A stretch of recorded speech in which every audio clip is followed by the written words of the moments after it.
senhoras e senhores, muito bem-vindos a todos vocês. Voltamos com o nosso Live-se. Quanto tempo que eu não vejo vocês. E hoje um dia muito especial, vamos chegando todo mundo. Camila já tá por aqui. Cadu Santos. Hoje vai ser uma live especialíssima, porque eu vou conversar com Ciro Gomes. Ciro Gomes, a gente tem muita coisa para tratar. Não vou adiantar nenhuma pergunta que eu vou fazer para ele ainda, mas eu já garanto a vocês que nós falaremos de tudo, com muita clareza. Falaremos do cenário atual, ter as perguntas de vocês, perguntas que vocês mandaram.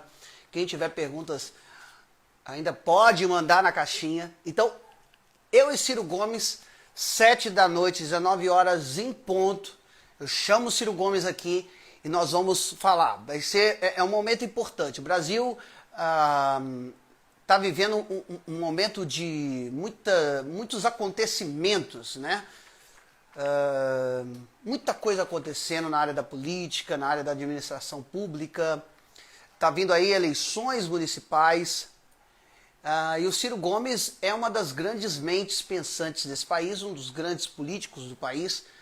E a gente vai ter oportunidade, vou ter a honra de poder entrevistar o Ciro Gomes e de fazer perguntas diretamente, assim, perguntas sem meio termo, né? Fica aqui estendido o meu convite a outros grandes pensadores também da política, gente que pensa o Brasil, gente que pensa soluções para o Brasil. Nós queremos falar sobre isso, né? Eu acho que a questão... Nós estamos vivendo um momento de extremismo muito grande, de polarização muito grande, e é importante que se discuta o Brasil, os próximos passos, né, do Brasil. Para onde que esse país continental, esse país gigante, plural, caminha? Nós estamos vivendo um ano atípico e nós vamos falar com o Ciro Gomes já. Agora já vou chamá-lo, ele já está por aqui na live. Eu vou chamar este homem, que é um grande cara, né? Eu particularmente sou um fã do raciocínio do Ciro, de como ele fala. E eu vou chamar ele agora para falar com a gente. Deixa eu chamá-lo aqui. Meu querido Ciro Gomes, senhoras e senhores. Grande Gustavo, um abraço, meu irmão querido. Olha, que bom. Primeiro, Ciro, obrigado por abrir um espaço na sua agenda, conseguir falar com a gente. É uma alegria, você sabe que eu sou fã. Eu sou fã e você é uma pessoa muito generosa nessa hora difícil para o nosso povo. Você entra na casa da gente e dá um pouco de alegria. Isso me faz uma pessoa muito especial. Muito obrigado, Ciro. E eu digo mesmo, você tem uma didática muito bacana. Você é político, mas tu tem uma alma de professor. E isso é muito interessante para a gente, que nos faz pensar. A grande questão hoje não é de quem eu gosto, de quem eu não gosto, do que eu sou a favor, do que eu sou contra. A grande questão hoje é entender do que eu sou a favor e do que eu sou contra. E é isso que eu vou perguntar para você, Ciro. Eu não quero enrolar muito aqui, não. Então eu já vou começar com a primeira pergunta que eu tenho para você. É o seguinte: todo mundo já está cansado de saber da sua vida pública, de quem você é, das suas formações, né, economista, acabou de lançar o livro agora, maravilhoso, inclusive, que eu comprei, mas eu preciso ir a Fortaleza assim que acabar essa desgraça da pandemia, porque eu quero um autógrafo. Mas eu quero saber o seguinte: pegando esse ensejo da pandemia, quase 80 mil mortos, né? De quem que é a culpa? Ciro Gomes, quase 80 mil mortos por Covid-19. A culpa é da Globo? É um complô? É a Globo que armou isso tudo? De quem que é a culpa? O que você... A responsabilidade pelo Brasil estar em segundo lugar em número de mortes no Brasil é o governo federal. E alguns governos estaduais que afrouxaram também o controle. E eu explico isso. Tem argumentos bastante objetivos, fora de qualquer paixão porque a gente ainda pode salvar, meu caro Gustavo, mais de 100 mil pessoas. Por quê? Porque a projeção, dado que o Brasil virou o epicentro no mundo, todos os grandes institutos internacionais, especialmente o Imperial College de Londres, que é o maior centro de infectologia, de estatística em saúde, etc., eles projetam 180 mil mortos no Brasil a continuarem as práticas dos nossos governantes. Então, veja, a explicação vai por alguns números. Primeiro, o Brasil tem 208 milhões de pessoas. A China tem 1 bilhão e 200 milhões. Na China, morreu metade do que morreu em São Paulo. Morreu mais gente do que morreu em Fortaleza, no Ceará. Portanto, evidentemente, há aí uma diferença brutal. Mas, se você quiser, a gente pode aperfeiçoar o argumento para mostrar responsabilidade e pedir que haja uma mudança enquanto ainda podemos salvar 100 mil irmãos nossos. É a América do Sul. Porque a América do Sul tem uma renda, não é precária que nem a brasileira. O Brasil é o país mais rico da América do Sul. Portanto, se alguma vantagem há, é em favor do Brasil.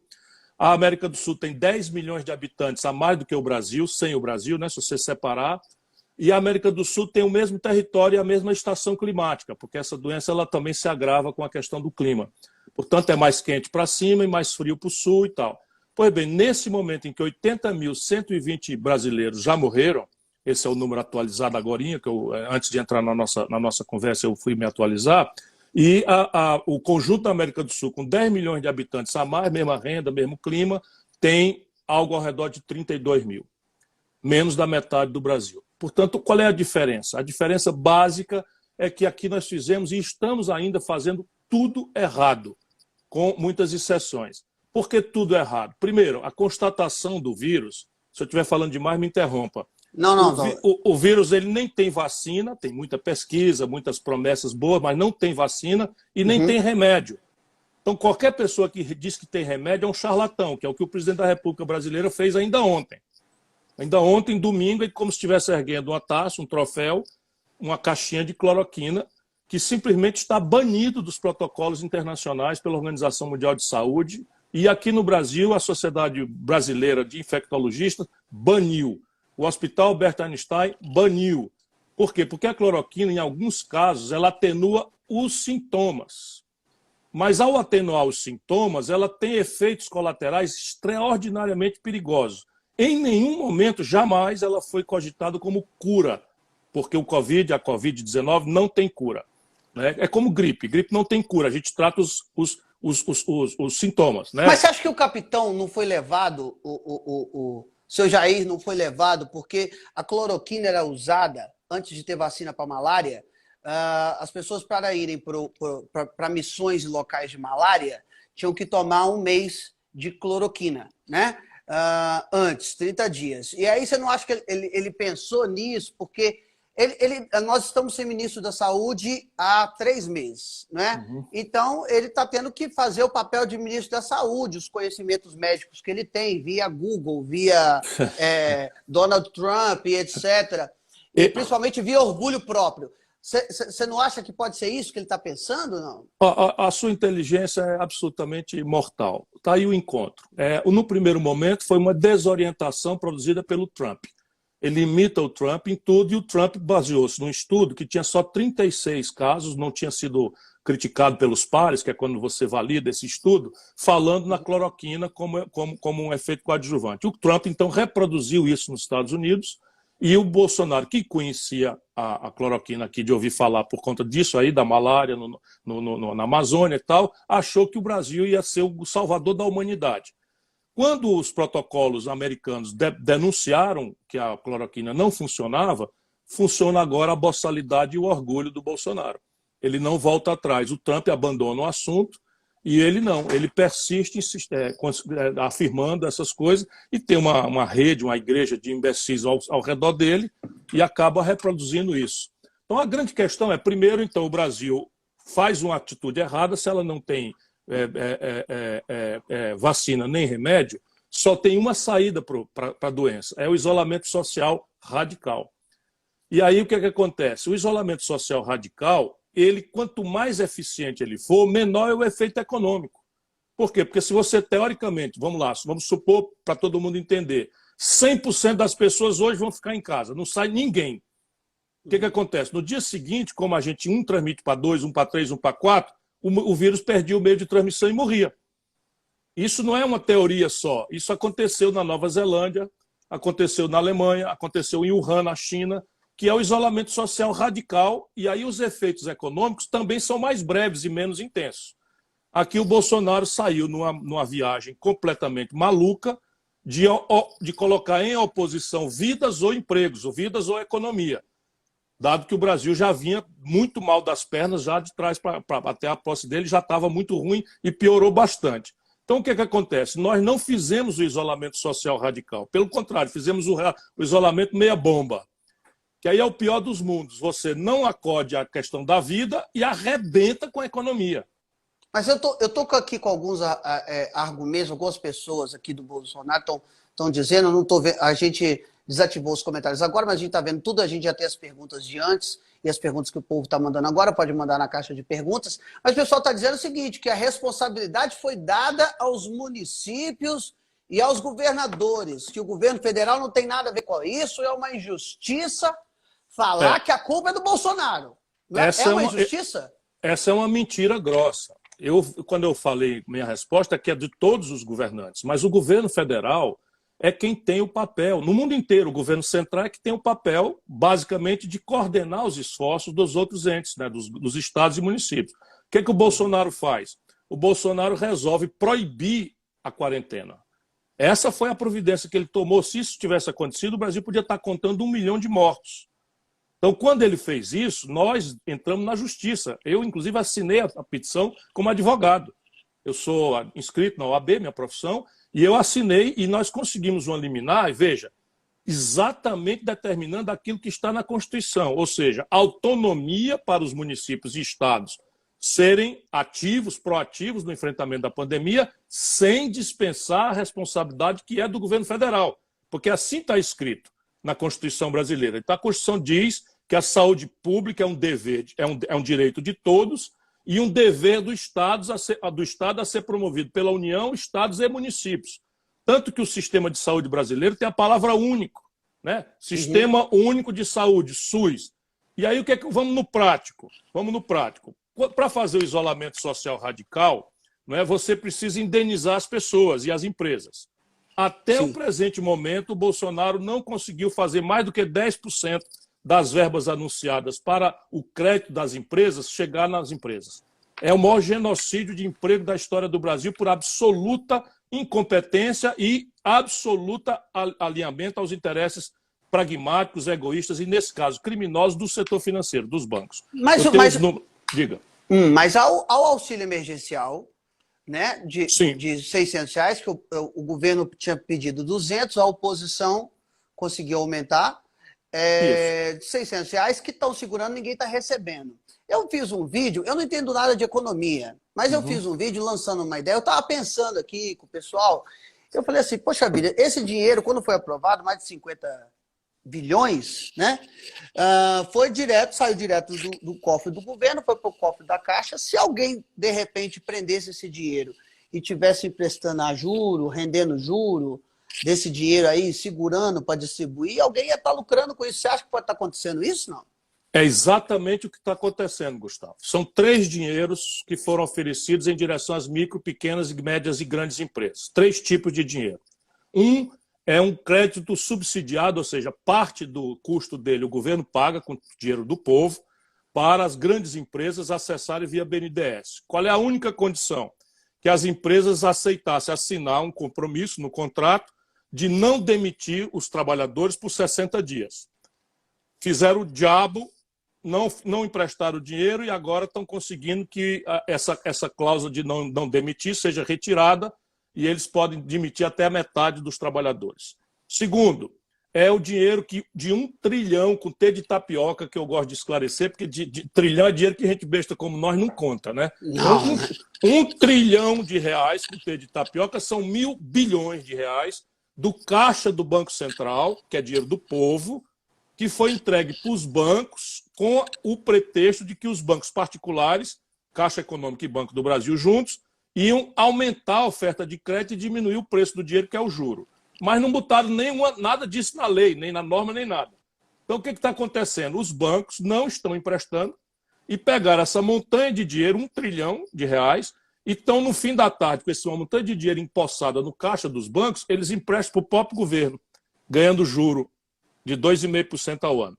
Esse é o segundo dinheiro. O terceiro é o crédito da microempresa, em que o Congresso aprovou um crédito para a microempresa que, só para você ter uma ideia, 70% das microempresas que procuraram crédito e foi negado estavam pedindo R$ 20 mil para aguentar só a transição de queda do pequeno barzinho, salão de beleza, esses negócios que o nosso povo tem para sobreviver e botou ali toda a sua poupança e tal. Pois bem, o governo, o Congresso Nacional, aprovou uma garantia feita pelo governo, porque eles não têm garantia real, os pequenos. E o Congresso votou um período de carência, que a gente chama, que é o seguinte: você toma o dinheiro emprestado hoje e começa a pagar em prestações daqui a 8 meses. Essa era a carência. E deu um prazo de 36 meses. O Bolsonaro descaracterizou essa lei e acabou com a possibilidade do empréstimo porque tirou a carência. Ou seja, se você tomar o dinheiro emprestado hoje, do jeito que você já está sem faturar, você mês que vem precisa começar a pagar. E os bancos ainda assim estão exigindo garantia. Então, esse aí, que é o da pequena empresa, da microempresa, não saiu nada. Saiu 14% dos 100 que foram disponibilizados pelo governo, apesar do governo botou lá na lei que garantia se as pessoas não pagassem. É um desastre. E o que você faria de diferente, Ciro? Bom, eu não preciso nem dizer o que eu faria, porque eu imaginei, quando chegou a pandemia, eu imaginei, olha, está na hora da gente botar as armas de lado, não é? Uma tragédia dessa natureza que vai comprometer a vida do povo, a gente deixa a briga política para outra hora. Então, vou botar as armas de lado e tal, eu vou me oferecer como voluntário para ajudar. Mandei uma carta para o Bolsonaro, ali no começo de março. Mandou? Uma carta aberta, dizendo a ele, olha, essa doença não tem vacina, não tem remédio, só tem um jeito, é o isolamento social. O isolamento social, para ser eficaz, tem que ser radical. Para ser radical, ele tem efeitos menores na economia. E a sugestão que a gente faça é fazer um socorro via um cartão de débito, em vez de matar o povo na fila da Caixa Econômica, mandar pelo correio. O valor era R$ 1.800 em 3 vezes, aí podia pagar de uma vez só para permitir as pessoas fazer. E para as empresas a mesma coisa, está tudo na carta. Eu tenho essa carta. Não é? Foi uma carta aberta para todo mundo saber que eu mandei. E nada, ele começa a fazer o oposto. E eu te sugeria lá que o Brasil tinha que montar um comboio da Força Aérea para comprar os insumos da Covid que o Brasil tinha parado, não sabe mais produzir. É o desastre do Brasil, da destruição da nossa indústria. O Brasil precisa importar máscara, touca, bata, respirador, monitor de UTI, cama de hospital, etc. E eu sugeri tudo isso. Nada disso foi feito. Nada disso. Ao contrário, nesse momento que nós estamos conversando, as pessoas, 21 estados, está faltando remédios do coquetel de anestésicos para as pessoas entubadas. Olha o que eu estou lhe dizendo. O Brasil tem 27 estados. Em 21 estados hoje, está faltando uma parte ou todo o coquetel dos anestésicos. Porque a doença é um horror. A gente precisa lembrar disso. A doença é um horror. Ela mata você afogado. Como se você tirasse um peixinho de dentro do aquário e assistisse ele ali se batendo. É a mesma coisa. A gente morre afogado. Pois bem, tem que entubar. E para entubar tem que usar ali uns 4 ou 5 químicos que o Brasil não produz e deixaram faltar. Está faltando no Brasil hoje. E cloroquina sobrando. Aí pior, aí o Bolsonaro, nessa viagem maluca dele, criminosa, obrigou o Exército a comprar 1 milhão de coisas, 1 milhão é maneira de dizer, não sei quantas toneladas da porcaria. O Exército foi comprar, o preço foi vendido 6 vezes, que eu sou uma oposição séria. O Exército comprou por 6 vezes o valor que o mesmo Exército tinha pago em maio passado, a cloroquina. E agora a bicha não presta para nada. Pois é. Isso e muito... vence em 2 anos, vence. Vai tudo para o lixo. Vai tudo para o lixo. Bom, e você tinha dito um alerta também, que foi as pessoas, no início, né, quando estava aquela coisa toda, no início as pessoas saíram comprando cloroquina e você já tinha dito lá atrás que não façam isso, vai faltar para quem faz tratamento de lúpus. Lúpus, artrite reumatoide e malária. E aí subiu violentamente o preço e muita gente doente ficou sem o remédio. Então, em resumo da minha pergunta, então a culpa não é da Globo. Essa doença não foi a Globo que inventou, não é nada para derrubar o presidente. O genocida... O pessoal está com medo de que essas coisas sejam, que a gente esteja exagerando para derrubar o presidente. Eu tenho na minha casa uma tia-avó que está internada, morre ou não morre por Covid, né? Toda hora no grupo da família, primeira vez que eu estou acompanhando o grupo da família de mensagem. Aliás, dando uma força aqui para todo o grupo da família, porque estamos em oração e tudo, né? Torcendo, mas as coisas são complicadas. E eu tenho ao meu redor 5 mortes por Covid-19. Então o negócio é muito mais sério do que simplesmente para derrubar o presidente, para torcer contra o Brasil, igual o pessoal tem dito. Deixa eu lhe acrescentar mais argumentos, porque não tem a menor dúvida. Eu, inclusive, nós, o PDT, entramos com ação no Tribunal Penal de Haia, Tribunal Internacional, acusando o Messias Bolsonaro de genocídio. E eu sou muito sério e muito responsável. Vou lhe dizer outra. Só tem um jeito de você acompanhar o rastro do bicho. É o testar em massa. O Brasil segue sendo o país que menos testa no mundo. Mas é proposital isso ou é porque custa muito caro? Não, é barato demais. É muito barato. O Brasil não tem os testes, tem que importar do estrangeiro. E o Bolsonaro abriu uma confusão com a China, que é o único país que tem excedente sobrando. Abriu uma confusão diplomática. Aí nós entramos na fila do balcão. Quando o mundo inteiro, por exemplo, a Venezuela, que eles vivem esculhambando, e não é o meu modelo de regime, mas a Venezuela, né, recebeu doação de teste aos milhões. Né? O Ceará teve que importar, nós mandamos, só para você ter uma ideia, para fugir do governo federal, que atrapalha, inclusive, nós contratamos na China, aqui para o Ceará, e mandamos buscar com uma transportadora da Etiópia, para vir escondido pela África, para eles não tomarem as coisas do Ceará. Bom, você falando no Ceará, é bom me dar um gancho, que é o seguinte, estamos sendo assolados todos os dias, inclusive na semana passada o Bolsonaro levantou uma mentira sobre questão de pedofilia e etc. Mais mentiras e mentiras. Eu queria saber o seguinte, o que você acha, qual que é a importância nessas eleições próximas, as municipais, para a gente trazer lucidez para o povo que foi ludibriado por esse monte de fake news? Porque, assim, as pessoas acreditaram num projeto de governo sem saber o que é direita, o que é esquerda, o que é centro. A gente ficou sabendo tudo meio que agora e sabendo de uma forma muito, muito ruim. A verdade é que o povo não sabe nada. Tanto é que o governo não investiu R$1 para falar em propaganda de uso de máscaras e etc. Não investiu nada. O governo não investiu. Isso é outra evidência da responsabilidade. Mas tem várias.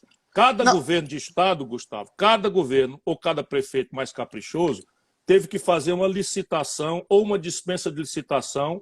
Os preços das coisas tudo subiram porque aumentou globalmente a demanda. Cada um desses homens arriscado, ou mulheres arriscados a ser mal compreendido, porque tem gente roubando, como aconteceu no Rio de Janeiro, na hora da doença, quando você vê concretamente a responsabilidade do genocida. O governo federal podia fazer uma licitação só e todos os estados e municípios faziam uma adesão à ata. Sim. O que ele faz? Ele não faz as licitações e começa a botar a Polícia Federal para perseguir pessoas inocentes a pretexto de pessoas picaretas, todos os adversários dele. Sim. É um picareta genocida. Então você acha que nas eleições municipais a gente não vai ter, não sei como serão essas eleições, aliás, como que se fará chegar as ideias ao povo. Você acha que o povo está um pouquinho mais vacinado contra as fake news? Você acha que é uma grande oportunidade das eleições municipais trazerem um pouco de lucidez para esse povo enganado? O que se faz? Qual a perspectiva que você tem das eleições municipais, se elas podem reduzir esse grande dano que foi causado da gente eleger alguém tão irresponsável e tão despreparado quanto o Bolsonaro? E aí eu não estou nem falando de ideologia política, eu estou falando de currículo mesmo. Sim. Ó, você mandar uma notícia falsa, que a turma chama fake news, pelo grupo do WhatsApp para uma pessoa pobre, desempregada, e que tem um filho vítima da droga, ou como da violência, ou como dependente, enfim, e você dizer que o adversário é a favor da droga, que é não sei o que e tal, isso é que nem o coronavírus. É um vírus mortal, porque isso destrói a liberdade do cidadão de votar conforme os interesses dele. Então, ninguém está vacinado. Ou a legislação se aprimora, se aperfeiçoa, ou a democracia representativa, que é uma conquista importante do povo do mundo e do povo brasileiro, né, está condenada a morrer, não é, por essas coisas. Então, veja, na eleição, o que é preciso fazer? O que é preciso fazer é ter dois motivos para o voto. O primeiro deve ser uma exigência objetiva. Esse negócio de discutir sexualidade, de discutir moral, de discutir religião, tem a hora. Eu sou a favor, a gente tem que discutir. Né? A adoração ao sagrado é um dos maiores mistérios da alma humana. Tem a hora da gente discutir. Né? O respeito à diferença, eu considero justa toda forma de amor, como o verso do Lulu Santos, mas tem a hora de eu discutir isso. Agora, na discussão, a gente tem que focar naquilo que importa, tanto mais agora, hein, meu irmão? O Brasil, pela primeira vez, está com mais da metade do povo sadio para o trabalho, empurrado para a informalidade. Se virando de bico, fazendo autônomo, enfim, se virando. E, então, nós vamos precisar que os prefeitos se comprometam em cuidar das pessoas. E as pessoas não devem votar por nenhuma outra razão, a não ser por um compromisso. Quem vai me dar oportunidade para eu trabalhar? Quem vai me dar oportunidade para eu tratar minha família com saúde? Quem vai me dar oportunidade para eu não morrer de violência na minha comunidade? Quem vai me dar oportunidade? E aí, conversa de fiada não adianta, tem que ser experiência, concreta e tal. Esse é o primeiro grande motivo do voto. Tudo mais, ok, vamos discutir. O Ciro Gomes gosta mais de azul, gosta mais de encarnado, vamos discutir. Mas o que é que tu, né, falando para o nosso cidadão que está nos ouvindo, o que é que tu ganha, meu irmão? Aí, desempregado numa discussão besta de burguês de bucho cheio, te botando para discutir negócio de religião e não sei o que e tal, ou sexualidade, ou seja lá o que diabo for, que não seja emprego, salário, renda, saúde, educação, segurança, né? Tirar a lama podre da porta da tua casa para o teu menino não ficar com um buchinho cheio de verme. Isso é o primeiro motivo do voto. O segundo motivo é o lugar político que essas pessoas estão. Então, se você vota numa pessoa que está ligada a esse conjunto de atrasos, de violências, de entreguismo, de corrupção generalizada que o Brasil está, Gustavo, eles fizeram uma campanha de moralidade. Eu posso lhe dizer, se você tiver curiosidade, assim, uns 20 escândalos, cada qual mais grave, que a corrupção está maior do que nunca. E olha que no PT hoje? A corrupção foi grave. Hoje. Peraí, hoje. Mas isso é grave o que você está dizendo. Porque, pois assim, eu quero dar números, dar nomes, dar nome aos bois e tal. Então, votar com essa gente, votar em gente ligada a essa gente, é pedir para morrer. Compreende? Peraí, você tá dizendo uma coisa muito séria. A gente sabe que os escândalos de corrupção nos governos do PT foram gigantescos. Terríveis. Muitos. Destruíram muito da imagem, até muito do que se construiu. E eu acho que o povo muito desesperançoso nesse jogo de extremismo, né? Ou você é Lula ou você é Bolsonaro. Como se não houvesse opções no meio disso.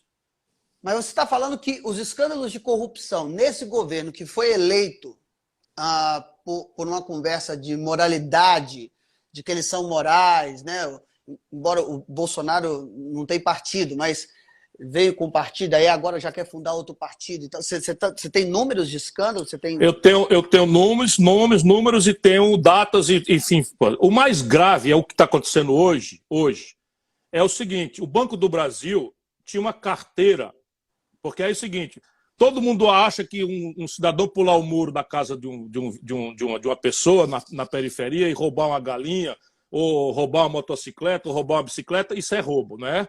É verdade. Mas os roubos modernos que esses caras fazem não é bem claro assim. Então, eu vou te mostrar aqui o mais grave de hoje, para não chocar muito a sua audiência. O Banco do Brasil é uma agência de crédito, então ele empresta dinheiro.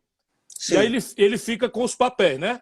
Então, devo, não nego, passa aí na data para pagar e tal, tá lá os papéis tudinho. Pois bem, o Banco do Brasil agora, essa semana, pegou 3 bilhões de reais de papel para receber, que ele tem, e vendeu para um banco criado pelo Paulo Guedes, chamado BTG, por 300 e poucos milhões de reais. Sem licitação, ninguém sabe por que foi 300, não foi 200, nem se foi 500, sendo que o BTG levou uma carteira de haveres de 3 bilhões de reais com B de bola por 300 e poucos milhões com M de Maria. Aconteceu agora, essa semana, tá bom? Isso, mas o Banco do Brasil é um banco do governo. Do povo brasileiro, povo brasileiro. Exatamente. Sabe vendeu quantas vezes na história privada do Paulo Guedes, que é ministro... E sabe quantas vezes na história do Banco do Brasil o Banco do Brasil fez isso? Quantas? Nunca. Nunca, nenhuma vez na história do Brasil, o Banco do Brasil vendeu a carteira deles. Agora está achando...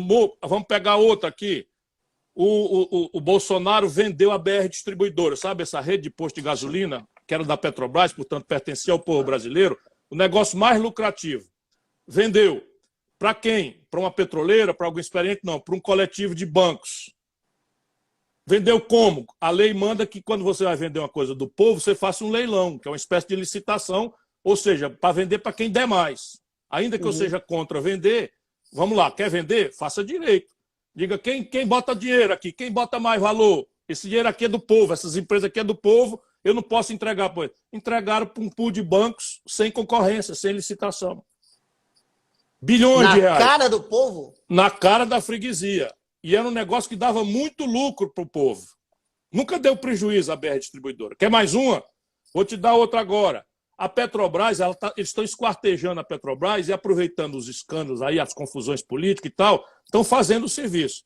A Petrobras tem uma série de gasodutos e oleodutos. É o seguinte, ao invés de você levar o petróleo de Cubatão para São Paulo de caminhão, você faz um tubo.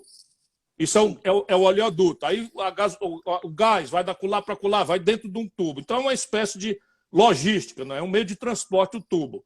Pois bem, a Petrobras, o Bolsonaro pegou a empresa de tubos da Petrobras, que dava um lucro monstruoso, e vendeu para multinacionais, dando para a multinacional que comprou um contrato de aluguel do dito gasoduto ou oleoduto pelo valor de 3 anos, em 3 anos de aluguel, o valor que o cabo pagou para eles pelo oleoduto.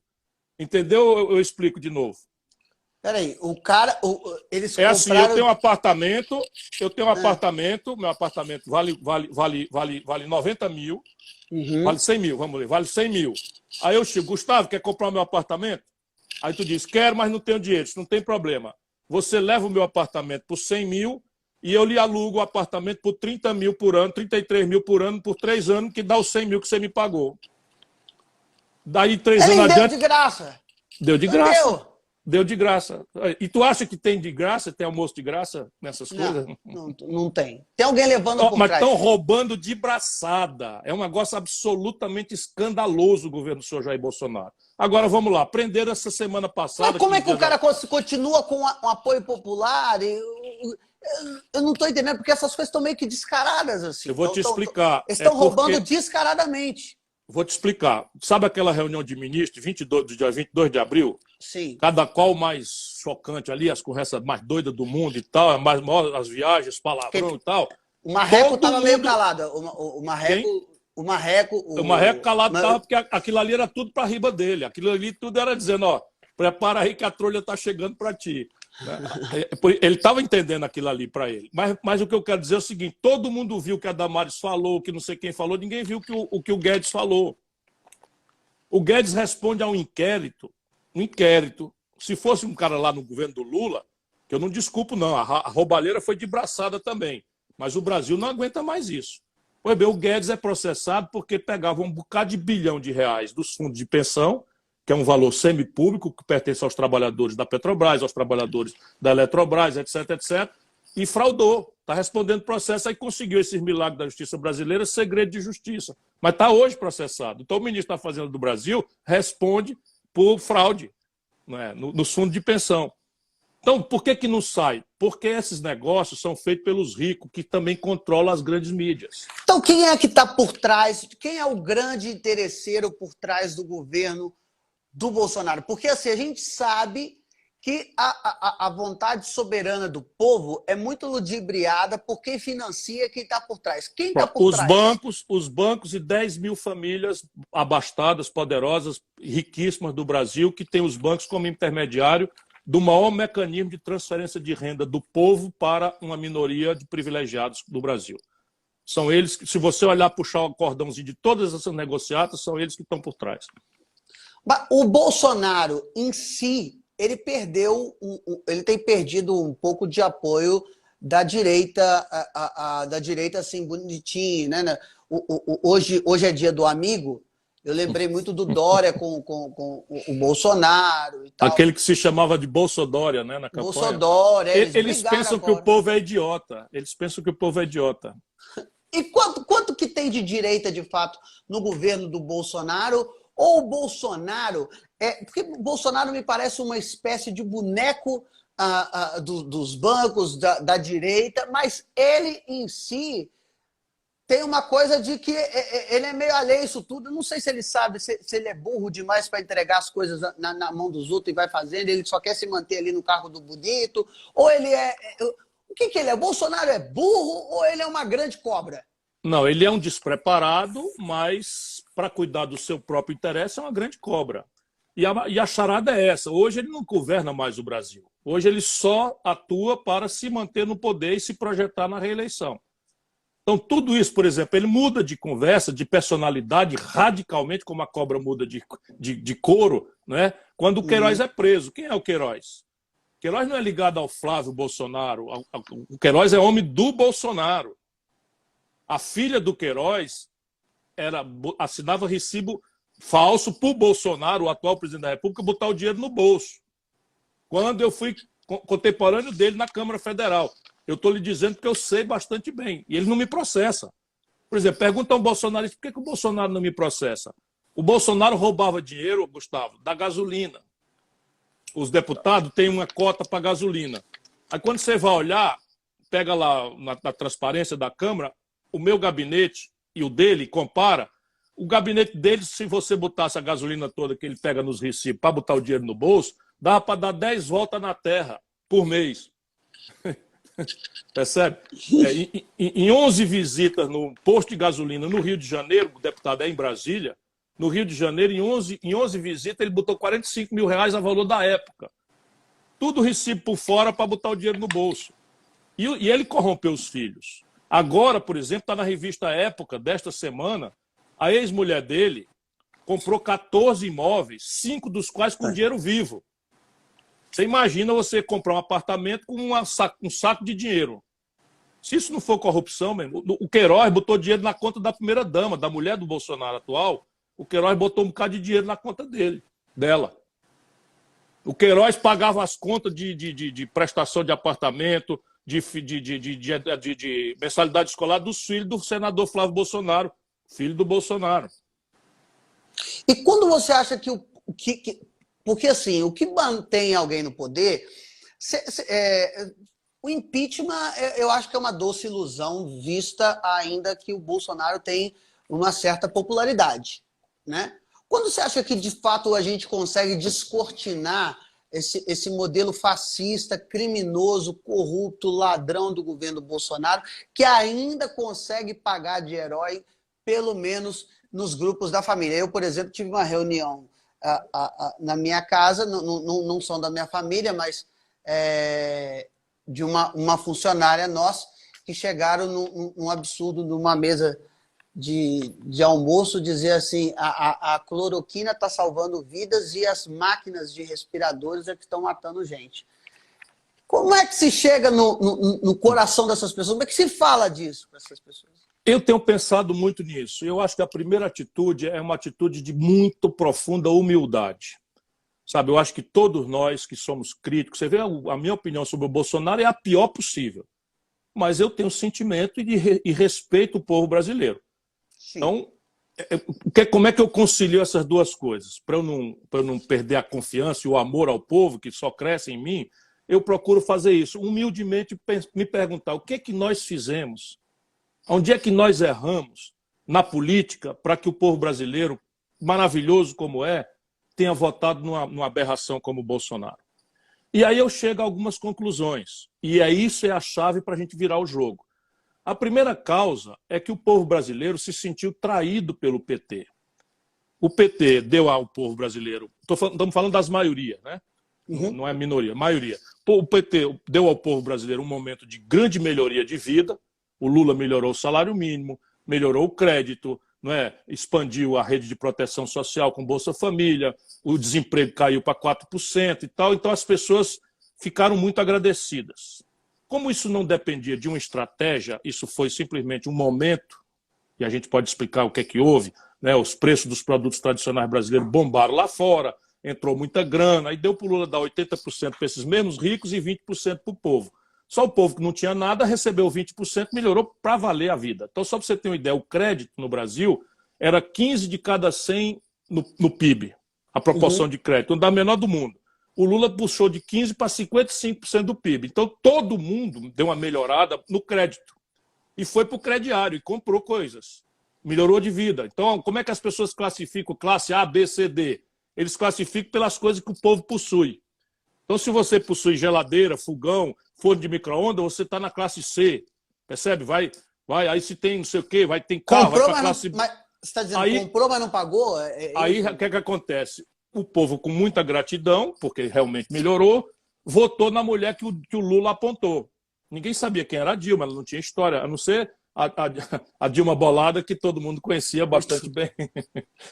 Então, o que acontece na sequência? Tudo isso quebra. O desemprego de 4 passa para 14, o crédito que subiu de 15 para 55 vira 70 milhões de pessoas humilhadas com o nome no SPC. A rede de proteção social ficou, mas foi congelado o valor, está cada dia valendo menos. Tanto que o Bolsonaro está tentando agora fazer essa renda Brasil, que é para tentar tomar do PT, e funciona, porque as pessoas dizem muito obrigado pelo pouquinho que recebe. Porque muitas vezes aquele pouquinho que recebe é o que o neném vai comer ou não vai comer. Isso é que eu digo, a gente precisa ter humildade. Não é para bater em ninguém no passado, é para a gente virar o jogo para o futuro. Se a gente entender isso, né? Então, quando a economia vai muito bem, todo mundo tem oportunidade de trabalho, está melhorando o salário, está melhorando de vida, está fazendo um puxadinho em casa, etc. A corrupção, o povo sabe que está aí, mas ele bota aquilo num lugar secundário, né? A minha vida está melhorando, é tudo ladrão mesmo, esse pelo menos está fazendo alguma coisa para mim. Isso é o equívoco que a maioria da população pensa. Quando a crise vem, aí a corrupção vira a pior coisa, porque aquele dinheiro, aquele privilégio, aquela roubalheira é o bocado que está faltando para o meu filho parar de chorar de fome. E essa é a revolta que explica o Bolsonaro. A elite brasileira não queria o Bolsonaro, não. A elite brasileira queria o Alckmin, jogou tudo para o Alckmin, todo o dinheiro, todo o tempo de televisão, todos os partidos. Ele não queria mais, porque o PSDB já tinha feito a mesma fraude lá atrás. Aí quiseram o Meirelles, não deu. Aí quiseram o Amoedo, não deu. Aí não tem tu, vai tu. Engoliram o Bolsonaro. E aí o que é o Bolsonaro? O Bolsonaro é um proto-fascista. Ele é um despreparado, burro não, despreparado. Sabe? A diferença entre o despreparado e o burro é que o burro, lendo uma coisa, não entende. O Bolsonaro é porque nunca leu. Né? Nunca leu, mas ele é muito esperto na política. E ele reproduz, aí veja, aí vem os interesses estrangeiros. Chegaram aqui bilhões de recursos, de mensagens. Aquele Steve Bannon, que é um cara que é assessor do Trump, que é uma figura tenebrosa da ultradireita global, veio para cá para comprar a presidência do Brasil. E levaram. Se você olhar, por exemplo, o que eles estão entregando para os americanos, você não acredita, que é outra roubalheira. Só para você ter uma ideia, 1/3 da capacidade nossa de produzir gasolina, óleo diesel, querosene de aviação, gás de cozinha, 1/3 está parado, enferrujando no Brasil. E nós estamos comprando 300 mil barris por dia desses derivados, gasolina, gás de cozinha, em dólar do estrangeiro, dos Estados Unidos. Quando o Bolsonaro tomou posse... Você tinha dito isso lá atrás. Você estava falando tinha 2 importadoras, agora tem 300 importadoras de gasolina. Cacete. Todo mundo levando, meu irmão. Todo mundo levando e obrigando a dona de casa a pagar gás de cozinha em dólar. É uma corrupção absoluta e generalizada. É porque a milícia vende muito gás no Rio de Janeiro. Mas fora isso, deixa eu dizer uma coisa. Você, Ciro, houve uma tendência global, política, das pessoas migrarem meio que para a direita. E aí houve a eleição na Argentina e tal. E agora O povo se decepcionou com os governos, os últimos governos de direita, foram um fracasso. Até o Trump começou a admitir que pode ser que ele não aceite uma derrota. A Argentina voltou atrás, elegeu um outro presidente que não é de direita. Na França, a mesma coisa e tal. Você acha que o Brasil caminha para isso ou as pessoas estão longe de entender isso? A tendência na política ela não é tão sofisticada sob o ponto de vista doutrinário, esquerda, direita, etc. Ela se move por coisas mais superficiais. E uma das superficialidades reforça esse argumento, é que a política tende a ser um pêndulo. Como você tem um problema sério, estratégico, grave, desemprego, salário em queda, o salário mínimo congelado, precariedade do serviço de segurança, precariedade do serviço de educação, enfim, há uma tendência das pessoas de satanizarem o do dia, hoje, e experimentarem o novo, né? A novidade e tal. Que geralmente é muito velha, né? Sempre, porque não existe nova política. A política é feita com decência a serviço do povo ou com indecência e contra o povo. Isso é que é a separação que a gente deve fazer na política. Não é claro que experiência não vai deixar de ser um valor. Você não vai entregar um filho que está com apendicite para um malabarista extraordinário do circo fazer a cirurgia. Não é por quê? Porque cada qual do seu quadrado. O malabarista sabe muito bem fazer aquela lindeza que eu não chegaria capaz de fazer, mas ele não sabe fazer um apendicite. Mal comparando, né, é o que tem acontecido. Então, nesse momento, há uma tendência do que o simbólico do Bolsonaro, o situacionismo, perca as próximas eleições, a partir de agora, das eleições de 2020. Mas o que vai ser posto no lugar ainda está travando isso. Por quê? Porque o Bolsonaro, com esse Steve Bannon, ele trabalha muito pesadamente na cabeça do povo o quadro um contra o outro. Então, ou engole o Bolsonaro com casca e tudo, aceita as maluquices do Bolsonaro, ou pelo menos não está roubando. Por isso que eu estou dizendo para o povo que é mentira, ele está roubando. Não sei ele, mas assim, o governo dele é de corrupção no centro do governo. Pois bem, os militares, camarada, estão 6 mil recebendo salário dobrado. 130 mil militares receberam auxílio emergencial que foi negado para milhões de brasileiros famintos. Olha, eu entupo a tua noite com o escândalo desse governo. 130 mil militares da ativa receberam a conta dos R$600. Tu acha que isso foi um errinho da Caixa Econômica? Ninguém levou nada nisso. 160 mil pessoas que são inscritas como funcionário público das Forças Armadas. Pois esse é o número oficial. Enquanto a mãe de família era obrigada a procurar o CPF do filho recém-nascido na Receita Federal, fila para cá, fila para lá. Aqui no Ceará virou o maior vetor de contaminação as filas da Caixa Econômica. Não, hoje eu estava em Juiz de Fora, uma fila gigantesca. Não respeitam. E o nosso povo grato está dizendo muito obrigado. Está dizendo muito obrigado porque, de fato, aconteceu e tal. Mas veja o que eu estou lhe dizendo. O que o Bolsonaro, nesse momento, está fazendo? Ele percebe o desgaste, mas estão passando todo dia essa mensagem, me engole com casca e tudo, aceita aí minhas maluquices, ou então volta o PT. E a memória do povo, da decepção do PT, tanto na economia, os números de emprego, desemprego, humilhação no SPC, quanto da corrupção generalizada, estão muito vivos ainda no imaginário do povo. Então esse é o desastre. Nós temos que achar um caminho no Brasil para que Deus ilumine o nosso povo, para a gente experimentar um caminho diferente. Sabe, mandar os dois brigar lá fora. Bolsonaro, Lula, vamos brigar lá fora, deixa a gente trabalhar aqui, pelo amor de Deus, que ninguém aguenta mais. Então, porque que fique claro para todo mundo que nos assiste que há opções e há pessoas que se colocam e vão se colocar. Ciro foi candidato nas últimas eleições, espero que venha candidato na próxima. Eu acho que cada vez mais tem se feito falar, tem se feito se ouvir, se feito entender. Aliás, a gente está chegando no final da nossa live aqui. Antes de te agradecer, eu quero primeiro só fazer uma das últimas perguntas. Tenho mais duas perguntas. Quanto de paternidade o Bolsonaro tem das obras ou das conclusões das obras da transposição do Rio São Francisco? Quanto de responsabilidade ele tem?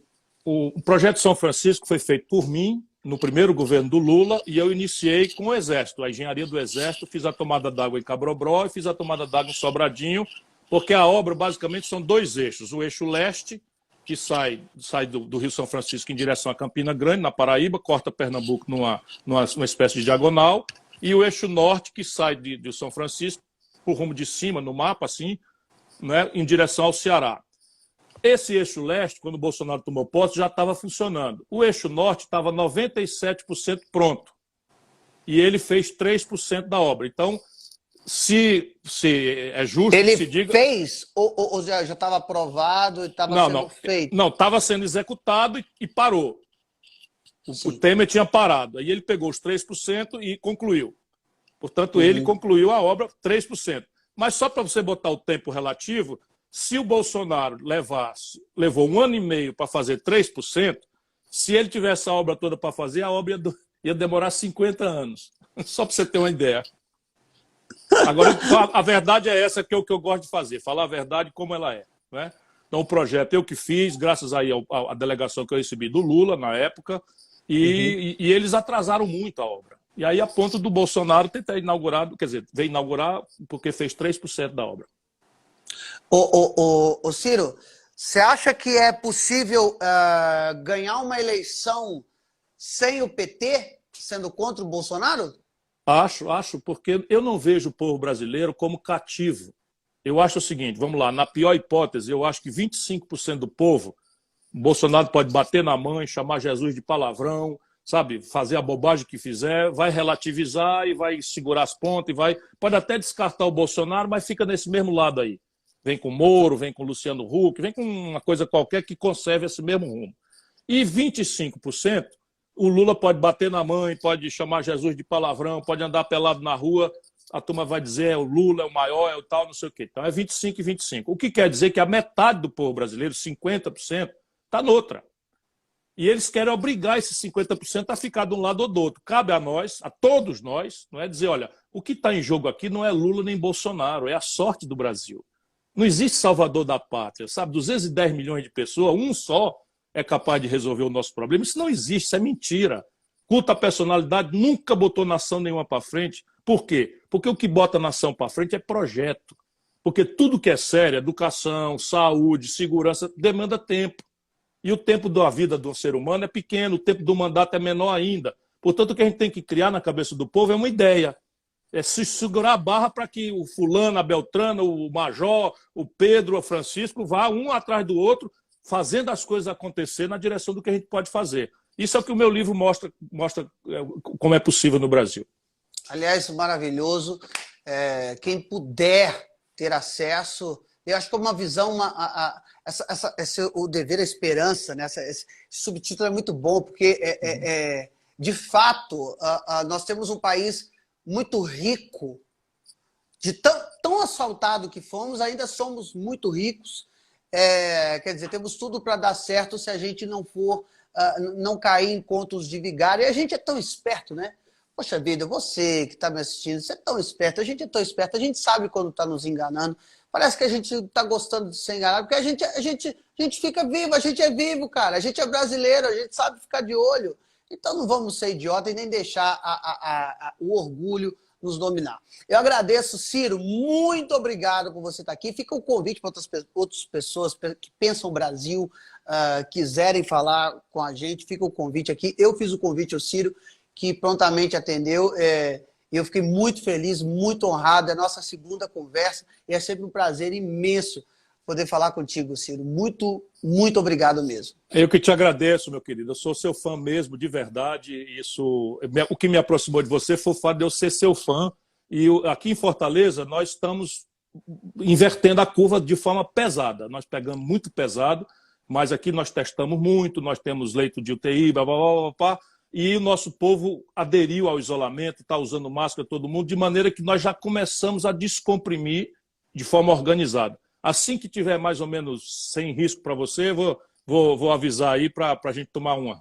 Pelo amor de Deus, eu estou precisando muito do caranguejo. Demais. Isso, não se preocupe. Vamos botar um caranguejo nesse buchinho mineiro. Forte abraço, irmão querido. Um abraço, meu querido, a todos vocês. Gustavo Mendes é o maior. Ciro Gomes, um abraço, senhoras e senhores, e até a próxima. Tchau.